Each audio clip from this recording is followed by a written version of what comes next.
We've got a quorum. I know I was kind of hoping we might have one more magistrate that had a bereavement that he thought he might be able to break away from, but he said if he wasn't here, go ahead without him. He may join us later. But so court's ready. We'll go ahead and Yes, sir. call the meeting to order and establish a quorum. Mr. Elder, Mr. Wicker, Here. Mr. Smothers. Here. Mr. Caldwell, Mr. Masters. Here. 5, we do have a quorum. We can proceed. Okay, item number 1, minutes of previous meeting. Everybody had a chance to review those. Any Yeah. questions, corrections? Second. Have a motion and a second. Mr. Smothers. Yes. Mr. Wicker. Yes. Mr. Masterson. Yes. Unanimous. Item number 2, I think we can whip on through this pretty quick. I guess the Sheriff's Department requested a grant for some, I guess they were rifles or some sort of armament, and received $5,100 in funding, but we need to receipt that money into the budget Motion's approved. Second. to amend the budget. Mr. Masterson. Yes. Mr. Smothers. Yes. Mr. Wicker. Yes. Unanimous. Okay, item number 3, was contacted by a little delegation of retired teachers, Ernest Taylor and Carol Nally, and in their meeting they requested that the court proclaim October 19th through the 25th as Marion County Retired Teacher Appreciation Week. Motion to approve. That. Mr. Masterson. Yes. Mr. Smothers. Yes. Mr. Wicker. Yes. Unanimous. Steve asked me if I had a conflict of interest. I thought I always sometimes wonder if that was part of my other life or not. Seems so long ago. Okay, item number 4, it's just kind of a follow-up. It's a clean report. The unfortunate loss of Karen Spalding last year required a special audit for the formal county clerk upon Ann's taking over the office, and it's a clean summary, no findings. Just need, and typically we accept the audit report. Motion to approve the audit. Mr. Smothers. Yes. Mr. Masterson. Yes. Mr. Wicker. Yes. Unanimous. Okay, item number 5 is, as everybody's aware, if they visited our mailbox the last couple of weeks, they know that we've gotten their tax bills out, and hopefully most everybody has the wherewithal to be able to pay those by November 1st and get that little 2% discount. But we always do get an annual request from the county clerk's office for claims for paying 1/2 of the clerk's printing preparation of the tax bills. Motion to pay the $15.92.40. Second. Mr. Smothers. Yes. Mr. Masterson. Yes. Mr. Wicker. Yes. Unanimous. Okay, item number 6 is just kind of an FYI at this point. We did get the renewal quote on our health insurance. It wasn't pretty. Hopefully we can meet and have some chance to whittle away at this, and we have requested for additional quotes from other carriers, United Healthcare, Anthem. I don't know that the service area is really ideal for Bluegrass Family Health, but any quotes we can get that will maybe drive down the rate from Humana would be beneficial. So we've requested those other quotes, and we're trying to schedule a follow-up meeting like we've done in the past year with the agent link representative, our local agent, and the Humana representative to see where we might be able to go from here. I know this is the norm. I've been on 2 or 3 other committees, Lincoln Trail Ad District. I was on a budget committee over there yesterday, and they got their renewal quote from Anthem, which was up some, and they had a quote from CAECO, and who wasn't their current carrier, and they had a quote from Humana, which was about the same as what their renewal was, but you know they're all going up, and it just seems like that's But it didn't go up like this one did, though, did it? not quite that level, no. It's really amazing that they always come in, a few months before, and they'll quote it 20% higher, and then they'll come in the last few months, they'll come in 13 or 14% instead of 20. So I'm kind of concerned why they didn't actually bid what we asked them. We asked them to bid the $2,500 deductible. Instead, they gave us a three and a 6. I don't know where they just don't offer that anymore. The Affordable Care Act allowed companies to offer what they call an acceptable plan. Of course, I don't know where they even still offered a $25,000, or why they didn't bid it that way, but that'll be the question we'll ask first. I did send that back to Mackey, but I didn't get a response. But this is what they proposed, and those are the rates they proposed. So you really got a 20% increase and then a 17% decrease in benefits. So Yeah, it's you, it's a got a double big whammy. increase. So I think we got some definite room to negotiate, and hopefully we'll get other offers and other quotes, and may be the time to change. We've ridden think this it horse is. for a while, but I believe it maybe is. it's time to get off. I've talked to them. Time to move Okay, on. That's right. the next item of business, item 7, and I may defer to County Attorney Joe Marion in just a minute on the property taxes, and Kenny and I talked about this earlier in the week. We did a transfer of the Marion County Association for the Handicapped property, actually June the 2nd, I think was the day we closed on that property. But we had an option to close it actually before the first of the year. We had to extend it 2 or 3 times, both basically because of delays in the CDBG processing. The county really had access and control of that building almost the whole year.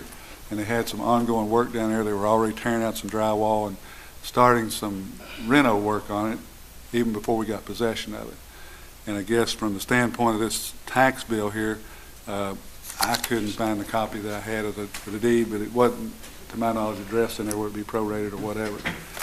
Joe, would it be, I mean, the proposal that I would entertain is that, you know, the property really was later divided into 3 parcels, and each one of them about a third, about equal value.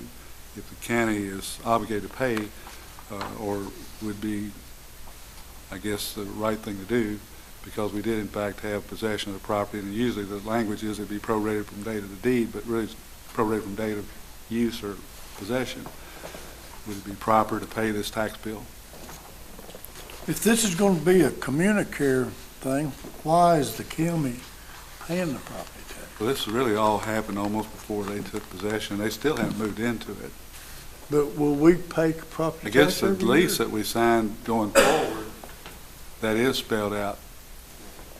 Yeah, so the contract documents don't indicate one way or the other who's responsible for that as of December. Not this current year, I don't think, no. I don't think that was quite included. I mean, I tried to review it, and I couldn't find the tax language in there. But it'll be, Ongoing O&M, it'll be future, communicares, won't it, or?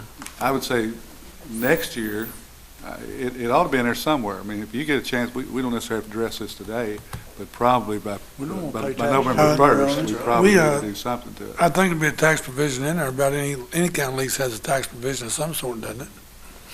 Anyone I did see. The original lease was drafted by somebody in community or at Lincoln Trail, I believe. I know there was a modification of that later. And I don't mind looking at the documents and seeing, I wasn't, I remember seeing some of those documents toward the end to try to determine what.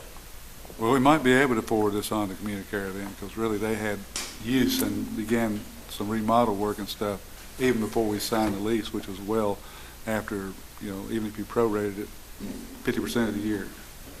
I'll take a look at that and give you a call and so that we can make a determination on that. I mean, if under the lease documents we're obligated to pay it, then we really don't have to have authority from the court specifically to do that. Otherwise, we need to probably talk to Communicare about, whose responsibility that is.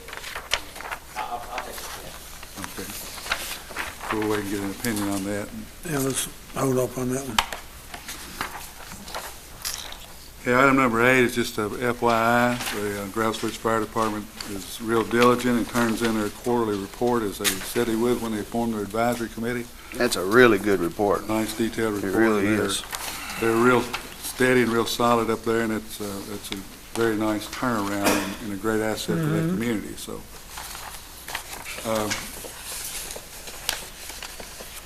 I guess we got a couple of guests here, and rather than delay them any longer, I'll go ahead and let Kenny give his report now before we get into the department reports.